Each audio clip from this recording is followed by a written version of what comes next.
여러분들처럼 직장인이었습니다. 저는 좋은 회사를 못 갔었어요. 그래서 월급이 200만원 초중반대였는데요. 아, 이렇게 사는 게 정답이 아니구나, 뭔가 잘못됐다, 공부를 해야겠다, 정말 저에게 도움이 됐던 책들을 준비해왔습니다. 그리고 특히 이 마지막에 제가 부동산 경매로 돈을 벌었죠. 경매 공부 처음 하시는 분들을 위해서 꼭 읽어봐야 될 책을 3권을 순서대로 정리를 해두었습니다. 영상 끝까지 보시고 많이 얻어가시길 바랍니다.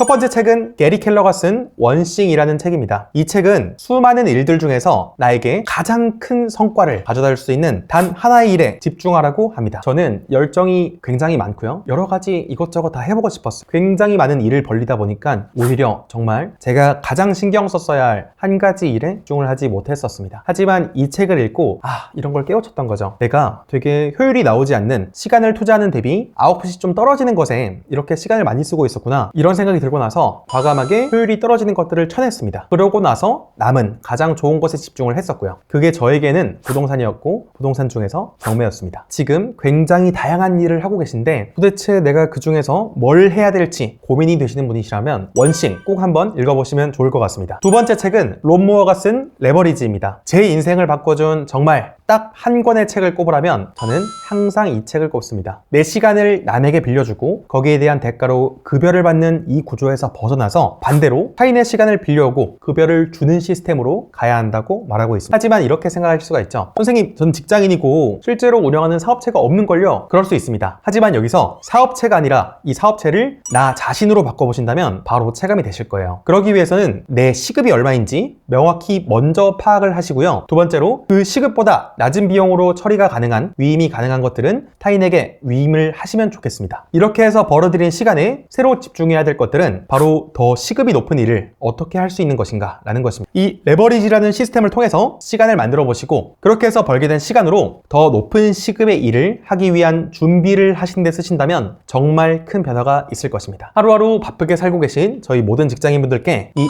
레버리지라는 책 강력하게 추천드립니다. 세 번째 책은 그랜트 카돈이 쓴 10배 마인드셋입니다. 성과에 대한 목표 설정을 2배 정도 수준이 아니라 애초에 10배로 잡으라고 얘기합니다. 저희가 어떤 것에서 2배의 성과를 내기 위해서는 시간을 2배로 넣는다던가 효율적으로 수정하는 정도, 이 정도의 전략을 짜게 되는데요. 10배의 성과를 애초에 타겟으로 하신다면 전혀 다른 전략을 짜야 합니다. 그런데 인생을 바꾸는 성과는 2배 정도 성장이 아니라 10배 성장이죠. 딱 한 번이면 중산층 이상의 소득으로 갈 수가 있고요. 만약 여러분들께서 10배의 성과를 2번 달성하신다면 대한민국 기준 확실한 상류층 소득으로 갈 수가 있을 것입니다. 네 번째 책은 우성님께서 쓰신 부의 인문학입니다. 이 책도 제가 정말 좋아하는 책인데요. 지금도 그렇고 매번 정권이 바뀔 때마다 세금과 대출 규제의 변동으로 부동산 투자가 참 혼란스럽습니다. 그 혼란스러운 와중에 원칙이 될 수 있는 책이라고 생각합니다. 이 책에서는 인문학적인 고전과 노벨 경제학자들의 이론을 바탕으로 어째서 지방부동산보다 서울부동산이 더 많이 오르는지, 입지의 가치와 양극화의 원인에 대해서 명쾌하게 해설합니다. 부동산 투자의 원칙뿐만 아니라 자본주의의 기본에 대해서도 학습하실 수 있는 책으로 장기 보유 투자를 위한 바이블로 추천드릴 수가 있을 것 같습니다. 다섯 번째 책은 EBS에서 제작한 자본주의입니다. 이 책은 제가 학생 때 봤던 책인데 한 10년 정도가 지나서 다시 봤었어요. 그래도 여전히 명저라는 생각이 들었습니다. 2025년 자산시장의 승자는 현금을 갖고 있던 사람이 아니고요, 서울 아파트를 산 사람도 아니었습니다. 미국 주식이나 비트코인을 산 사람도 아니고요, 결과적으로는 은을 산 사람들이었습니다. 26년 이후 하락이 좀 있었지만요. 어찌되었건 현금을 희소성 있는 자산으로 바꿔야 한다는 이런 진리를 명확히 인지하셔야 투자라는 것을 시작하실 수가 있기 때문에 아직 자본주의의 개념에 익숙하시지 않은 30대, 40대 직장인이시라면 꼭 한번 읽어보시면 좋을 것 같습니다. 이 책은 책뿐만 아니라 유튜브 영상 매체로도 무료로 보실 수 있으니 꼭 한번 보셨으면 추천드립니다. 여섯 번째 책은 임 실장님께서 쓰신 대한민국 최상급지 사다리 갈아타기입니다. 이 책은 앞서서 말씀드린 책들처럼 스테디셀러라기보다는 최근에 발간된 신간에 가까운 책입니다. 입지에 대한 이야기와 함께 3040 직장인분들께서 어디를 타겟으로 해야 부동산을 샀을 때 내 돈이 녹아내리지 않고 다른 투자 자산보다 더 좋은 수익률을 낼 수 있는지 파악하실 수 있을 것 같습니다. 결국 인간의 욕망은 공통적인 한 군데로 수렴하게 되어 있습니다. 극소수의 특이한 사람들을 제외하면 모두가 상급지에 살고 싶어 하는 거죠. 상급지에 대한 정의를 명확히 하고 투기가 붙을 수 있는 상급지를 선정하는 것이 부동산 투자의 기본입니다. 기본이고 이 책을 통해서 그 기본을 잘 배우실 수 있을 것 같습니다. 7번째 책은 전영진 기자님이 쓰신 사는 곳, 바뀔 곳, 오를 곳입니다. 이 책도 방금 소개드린 임 실장님 책과 마찬가지로 신간도서에 가까운데요. 제가 유튜브로 자주 보던 분이어서 책을 한번 사서 읽어봤는데 깜짝 놀랐었습니다. 책 자체가 굉장히 쉽게 쓰여져 있어서 이제 부동산 투자를 시작하시는 3040이시라면 꼭 읽어보시면 좋을 것 같습니다. 8번째 책은 부동산 김사부님께서 쓰신 부동산 투자 황금 로드맵입니다. 초보뿐만 아니라 중수도 읽어보셔야 할 책이라고 생각되는데요. 어떻게 부동산 투자 포트폴리오를 구성해야 하는지, 현재 상황에 따라 어떤 시나리오로 부동산 투자를 해야 되는지 알려주시고 있습니다. 여기에 대해서 좋은 생각을 공유받으실 수 있을 것 같습니다.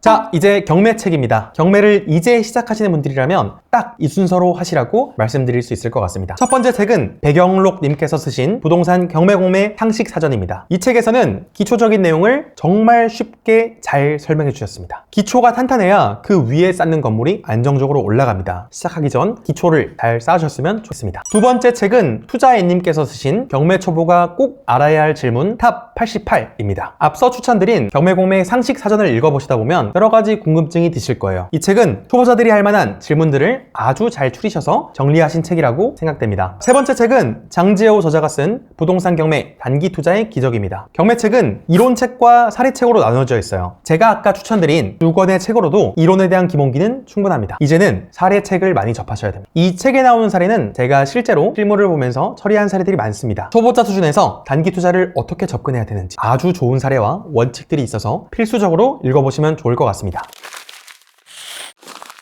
제가 지금까지 영상으로는 계속 경매에 대한 컨텐츠만 여러분들께 보여드렸었죠. 경매가 아닌 제 얘기를 하는 영상이 이게 처음인 것 같아요. 제 닉네임이 평공인데요. 공평이라고도 부르시고 평강이라고도 부르시는데, 평공은 평생 공부의 준말입니다. 저의 약간 마인드셋 같은 내용이고요. 이렇게 제 닉네임대로 저부터도 좀 열심히 계속 공부를 꾸준히 해볼 테니까 저와 함께 오랜 기간 돈이 되는 공부들 함께 하셨으면 좋겠습니다. 회원님들께서도 책을 많이 읽으시는 분들 계시겠죠. 그 중에서 한 권씩 좀 이 책은 진짜 좀 괜찮습니다 하는 책들이 있으시면 댓글에 책 제목 남겨주시면 되게 좋을 것 같아요. 가끔씩은 오늘처럼 이렇게 개인적인 내용들로 영상을 찍어보도록 하겠습니다. 오늘 여기까지 하겠습니다. 감사합니다.